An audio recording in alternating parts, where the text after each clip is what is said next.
بسم الله الرحمن الرحيم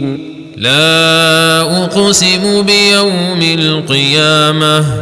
ولا أقسم بالنفس اللوامة أيحسب الإنسان أن لن نجمع عظامه بلى قادرين على أن نسوي بنانه بل يريد الإنسان ليفجر أمامه يسأل أيان يوم القيامة فإذا برق البصر وخسف القمر وجمع الشمس والقمر يقول الإنسان يومئذ أين المفر كلا لا وزر إلى ربك يومئذ المستقر ينبأ الإنسان يومئذ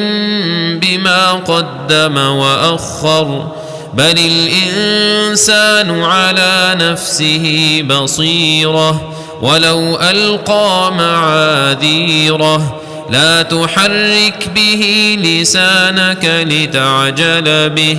إن علينا جمعه وقرآنه فإذا قرأناه فاتبع قرآنه ثم إن علينا بيانه كلا بل تحبون العاجلة وتذرون الآخرة وجوه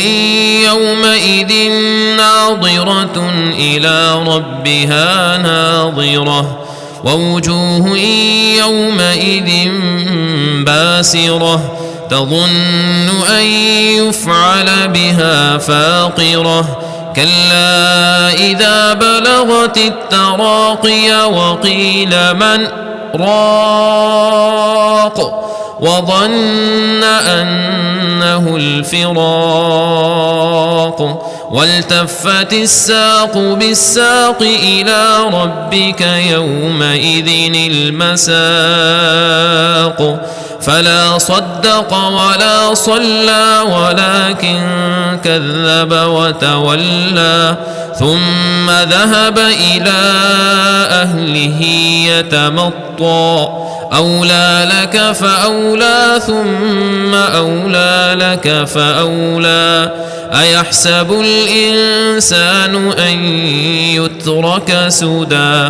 ألم يك نطفة من مني يمنى ثم كان علقة فخلق فسوى فجعل منه الزوجين الذكر والأنثى